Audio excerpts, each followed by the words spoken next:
Hello, everybody.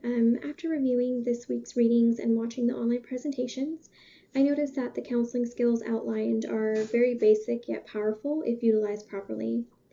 According to Granello and Young, the clients are looking for counselors who are sensitive, honest, supportive, and who are capable of empathizing their feelings or with their feelings and situations. In order to meet these needs, a counselor should learn to use a few fundamental skills. The first and one of the most important skills is paying attention. As obvious as it may seem, the counselor must learn to focus 100% of their attention on what the client is saying.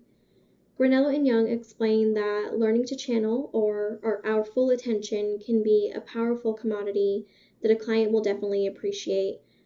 Once full attention is established, the counselor can then progress the session into the listening cycle, using invitational and reflecting skills to conduct a non-judgmental interview.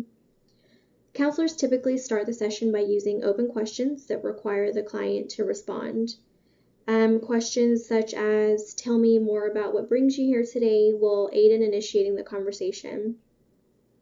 To keep the conversation going, it's recommended to use encouraging words to prompt the client to continue to share their feelings. It's also important to use attentive silence, which will allow the client to fill in the gaps, opposed to treating the session like a social interaction and using introspection to fill in the lags in conversation.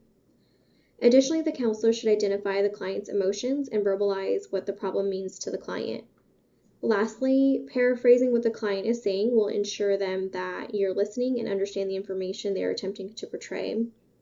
All of these skills seem to be very generic, but they are the building blocks that will encourage a productive counseling session. The sessions are included in the study materials this week were a lot more straightforward than I had imagined a counseling session would be. I will admit that it's a bit intimidating to think of conducting a counseling session on my own. There are fears, obviously, of what to say, how to say it, how to appropriately help somebody. And, really reading the chapter 8, I guess, in the Granello and Young textbook helped me ease some of those concerns that I had. Counseling isn't really about giving advice or telling somebody what clients identify their emotions or issues and then helping them discover the answers that are within them.